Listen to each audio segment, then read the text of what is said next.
Puji Tuhan, salam sejahtera bagi Bapak, Ibu, Saudara-saudari sekalian dimanapun saat ini berada. Saya percaya bahwa saat ini saudara sedang menikmati berkat-berkat Tuhan yang begitu luar biasa di dalam kehidupan masing-masing. Melalui video ini kembali saya akan mengajak Bapak, Ibu, Saudara untuk belajar dari kebenaran firman Tuhan. Dan firman Tuhan yang akan menjadi bahan perenungan kita pada saat ini terdapat di dalam kitab 1 Samuel pasalnya yang ke-30 ayat yang ke-6 sampai dengan ayat yang ke-8. Firman Tuhan berbunyi demikian. Dan Daud sangat terjepit karena rakyat mengatakan hendak melempari dia dengan batu.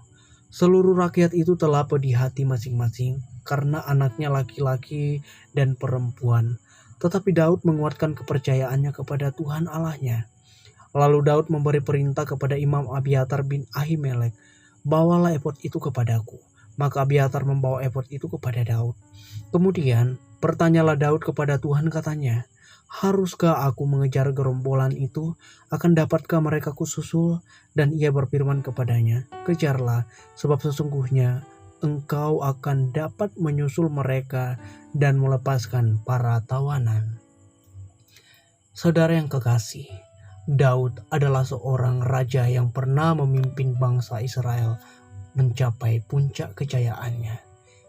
Kita tahu bersama bahwa di bawah kepemimpinan seorang Raja Daud, bangsa Israel banyak kali mengalami kemenangan demi kemenangan ketika berhadapan dengan musuh-musuhnya. Hal ini bisa terjadi dalam kehidupan Daud karena Daud adalah seorang raja yang memiliki hubungan yang baik dengan Tuhan.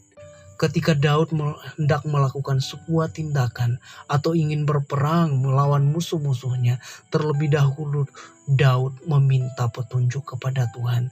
Daud selalu menyerahkan seluruh hidupnya kepada Tuhan. Bahkan Daud selalu menghormati kekudusan Tuhan. Dan kalau kita melihat latar belakang seorang Raja Daud, karena ia berkenan di hadapan Tuhan, maka Tuhan sendirilah yang memilih dia untuk menjadi raja atas umat pilihan Tuhan. Saudara, meskipun Daud memiliki hal yang demikian, memiliki hubungan yang baik dengan Tuhan, akrab dengan Tuhan, disertai oleh Tuhan, berkenan di hadapan Tuhan, bukan berarti ketika Daud memiliki hubungan yang baik dengan Tuhan, maka ia tidak akan pernah mengalami persoalan di dalam kehidupannya. Karena kalau kita memperhatikan, ternyata dalam kehidupan seorang Raja Daud, ia juga tetap mengalami masalah demi masalah. Dan masalah yang selalu dihadapi oleh Raja Daud adalah masalah-masalah yang serius, masalah-masalah yang berat. Dan kalau kita melihat saudara, dalam ayat perikop pembacaan kita di sini sampai dikatakan Daud dalam keadaan terjepit, Daud merasa sedih, Daud menangis, bahkan Daud pernah berpura-pura menjadi seorang yang tidak waras. Saking beratnya masalah yang dihadapi oleh Daud sehingga membuat dia melakukan hal seperti ini. Namun ada suatu hal yang luar biasa yang dimiliki oleh Daud yang ia selalu lakukan ketika ia menghadapi persoalan di dalam kehidupannya. Dan dalam ayat pembacaan kita di sini ada 3 hal yang Daud lakukan ketika ia menghadapi persoalan dalam kehidupannya yang pada akhirnya membawa dia menjadi seorang pemenang atas pergumulan yang ia hadapi pada saat itu. Kalau kita memperhatikan dalam ayat yang ke-6 bagian yang terakhir, di sana dikatakan, tetapi Daud menguatkan kepercayaannya kepada Tuhan. Jadi langkah yang pertama yang Daud tempuh ketika ia menghadapi masalah adalah ia semakin memperkuat imannya kepada Tuhan. Semakin memperkuat kepercayaannya kepada Tuhan. Daud sudah banyak kali melihat mujizat demi mujizat yang Tuhan lakukan dalam kehidupannya ketika ia menghadapi masalah. Oleh karena itu, ketika ia kali ini menghadapi masalah lagi, maka Daud semakin memperkuat imannya kepada Tuhan. Kenapa? Karena Daud sudah merasakan pertolongan Tuhan yang sebelumnya. Dan oleh karena itu, Daud memiliki keyakinan bahwa kali ini Tuhan juga pasti menolong dia menghadapi masalah itu. Berbeda dengan bangsa Israel saat mereka di padang gurun ketika mereka keluar dari tanah Mesir menuju ke tanah Kanaan. Ketika mereka menghadapi masalah, mereka langsung bersungut-sungut kepada Tuhan, mempertanyakan kuasa Tuhan, mengatakan, wah, di manakah Tuhan itu yang katanya sanggup akan menolong kita. Dan itu yang membuat bangsa Israel beberapa generasi tidak bisa sampai ke tanah Kanaan yang merupakan tanah perjanjian Tuhan kepada umatnya. Tapi Daud, ia semakin memperkuat kepercayaannya kepada Tuhan. Ada alasan bagi Daud untuk mengomel, seperti yang dilakukan oleh bangsa Israel. Daud bisa saja mengatakanlah, Tuhan, saya kan sudah membangun hubungan yang baik dengan Engkau. Saya sudah taat kepadamu. Saya sudah setia kepada Tuhan. Saya menghormati kekudusan-Mu. Kenapa Tuhan membiarkan saya menghadapi masalah demi masalah? Daud tidak melakukan itu. Tapi yang Daud lakukan semakin memperkuat kepercayaannya atau imannya kepada Tuhan. Saudara, seberapa banyak di antara kita yang sudah mengaku percaya kepada Kristus, ketika kita menghadapi masalah di dalam kehidupan kita, kita bertindak seperti bangsa Israel ketika mereka melalui padang gurun dan mengalami masalah. Kebanyakan di antara kita ketika menghadapi masalah, kita langsung fokus kepada masalah itu, dan kemudian kita melupakan kuasa dan kehebatan Tuhan yang Tuhan bisa lakukan dalam kehidupan kita. Iman kita akan kuasa Tuhan sudah langsung hilang. Kita seolah-olah langsung melupakan Tuhan. Kita langsung mengatakan, Tuhan, kenapa seperti ini? Kenapa Tuhan tidak adil?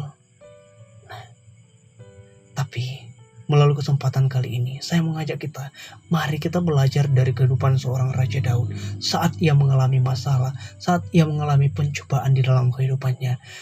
Daud semakin memperkuat imannya kepada Tuhan. Lalu yang kedua yang Daud lakukan adalah Daud berusaha tenang. Dalam ayat yang ke-7 dikatakan, lalu Daud memberi perintah kepada Imam Abiatar bin Ahimelek, bawalah efod itu kepadaku. Maka Abiatar membawa efod itu kepada Daud. Saudara yang kasih dalam Tuhan, efod adalah bagian dari pakaian kudus seorang imam besar Yahudi atau pemimpin ibadah dalam budaya Israel kuno. Dan selain sebagai pakaian, baju efod juga digunakan untuk menanyakan petunjuk kepada Allah yang berkaitan dengan Urim dan Tumim. Saudara yang dikasihi oleh Tuhan, saya katakan bahwa Daud berusaha tenang. Daud bisa menemukan sebuah langkah untuk mengatasi masalahnya. Karena Daud berusaha tenang saat menghadapi masalah itu. Karena ketika Daud tidak tenang, saya percaya bahwa tidak akan muncul dalam pikiran Daud untuk meminta petunjuk kepada Tuhan atas masalah itu. Tetapi karena Daud berusaha tenang, maka timbul sebuah ide yang cemerlang di dalam pikirannya, yaitu meminta petunjuk kepada Tuhan. Karena Daud meyakini bahwa Tuhan mampu melepaskan dia dari masalah itu. Tapi hal ini tidak bisa terjadi, saudara, tanpa Daud bersikap tenang dalam menyikapi masalah yang ia hadapi. Sebenarnya ada alasan bagi Daud untuk kacau saat mengalami masalah. Kenapa? Karena pada saat itu Daud sedang dalam keadaan takut. Daud dalam keadaan sedih. Daud dalam keadaan marah. Bisa saja Daud pada saat itu langsung meluapkan emosinya, langsung marah. Tetapi Daud tidak melakukan hal demikian. Ia berusaha tenang.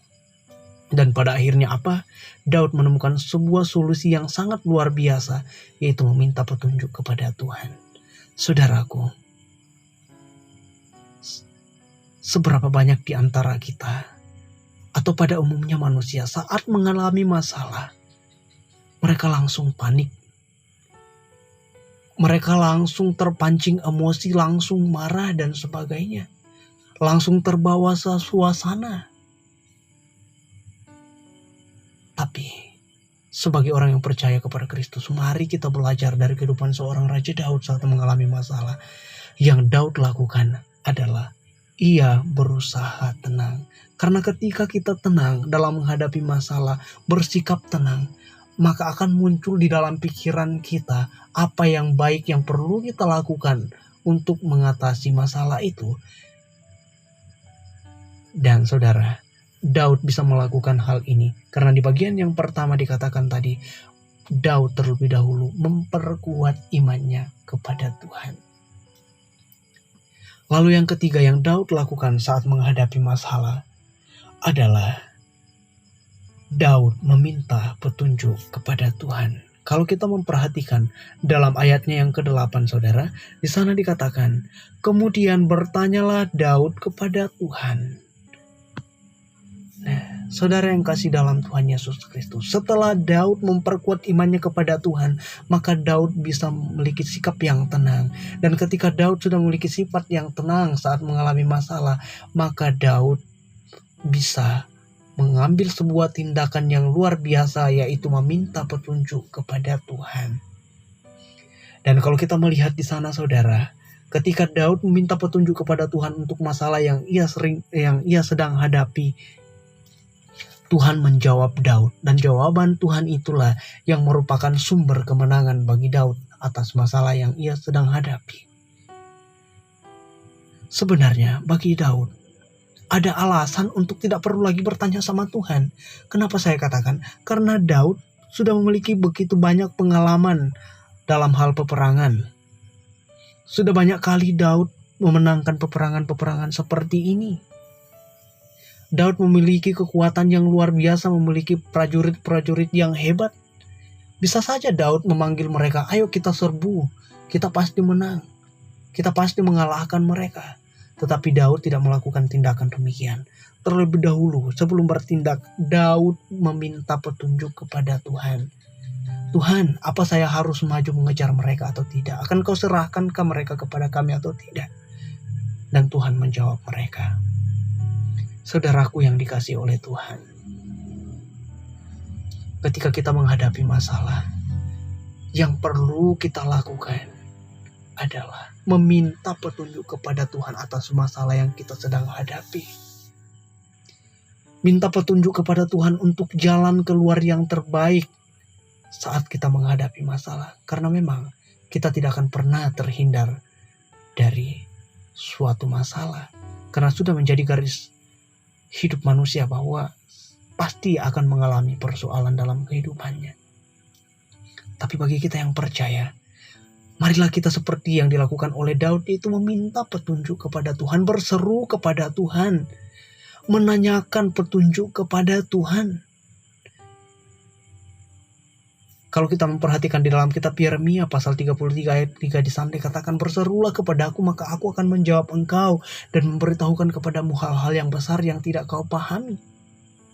Kata berseru di sana saudara, itu mengandung arti meminta pertolongan kepada sesuatu yang sudah pasti akan menolong kita. Karena berbeda ketika kita minta pertolongan atau teriak meminta tolong kepada yang sesuatu yang belum pasti akan menolong kita. Tetapi di sana ada suatu jaminan bahwa ketika kita berseru kepada pribadi itu, dia pasti akan menolong kita. Jadi, sangat bodohlah kita orang yang percaya kepada Kristus ketika kita mengalami masalah, tetapi kita tidak datang kepada Tuhan. Jangan saat menghadapi masalah yang kita lakukan adalah fokus kepada masalah itu, kemudian kita melupakan Tuhan. Kita langsung lari kepada manusia yang rapuh. Kita langsung mengandalkan kekuatan kita sendiri. Langsung mengatakan bahwa saya bisa melakukan itu, saya bertindak seperti ini, saya bisa bertindak seperti itu, dan sebagainya. Kuasa Tuhan lebih besar daripada setiap masalah yang sedang kita hadapi. Kuasa Tuhan melampaui setiap apapun yang ada di muka bumi ini. Oleh karena itu, ketika kita percaya kepada Kristus, saat mengalami masalah, mintalah petunjuk kepada Tuhan. Percaya bahwa Tuhan akan memberikan petunjuk yang terbaik bagi kita atas masalah itu. Bahkan di dalam kitab Matius pasal yang ke-11 ayatnya yang ke-28, kita membaca di dalam Matius pasal 11, ayatnya yang ke-28, Yesus sendiri mengatakan, "Marilah kepadaku semua yang letih lesu dan berbeban berat, aku akan memberi kelegaan kepadamu." Bagi setiap yang mengalami beban, mengalami masalah di dalam hidupnya, yang dalam keadaan letih lesu, Yesus mengatakan, "Datanglah kepadaku." Dan di sana ada suatu jaminan, saudara, bahwa Yesus akan memberikan kelegaan kepada kita. Asalkan kita terlebih dahulu datang kepada Tuhan, meminta petunjuk kepada Tuhan.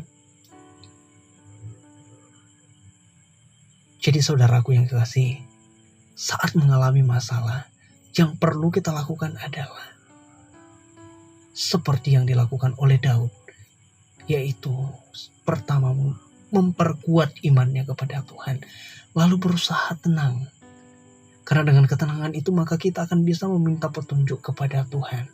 Dan Tuhan akan memberikan kelegaan, Tuhan akan menjawab kita, bahkan dikatakan memberitahukan kepada kita hal-hal yang besar yang tidak kita pahami. Jadi saudaraku yang kasih oleh Tuhan, perlu kita ketahui, karena sudah menjadi garis hidup manusia bahwa tidak selamanya akan merasakan bahagia. Ada saatnya manusia akan mengalami masalah atau berada pada titik terendah di dalam hidupnya. Tetapi bagi kita yang percaya kepada Kristus, mari kita belajar dari kehidupan Daud saat mengalami masalah. Saat masalah itu datang dalam hidup kita, mari kita semakin menguatkan iman percaya kita kepada Tuhan. Karena dengan iman yang teguh akan kuasanya, maka kita akan tenang dalam menghadapi masalah itu. Kemudian, mintalah petunjuk kepada Tuhan atas masalahmu itu. Sebab hanya dengan petunjuknya lah kita akan memperoleh jalan keluar yang terbaik atas masalah kita. Jadi saudaraku, tetaplah percaya kepada Tuhan meskipun kita dalam keadaan tak berdaya sekalipun. Demikian firman Tuhan. Tuhan Yesus memberkati kita semua. Amin.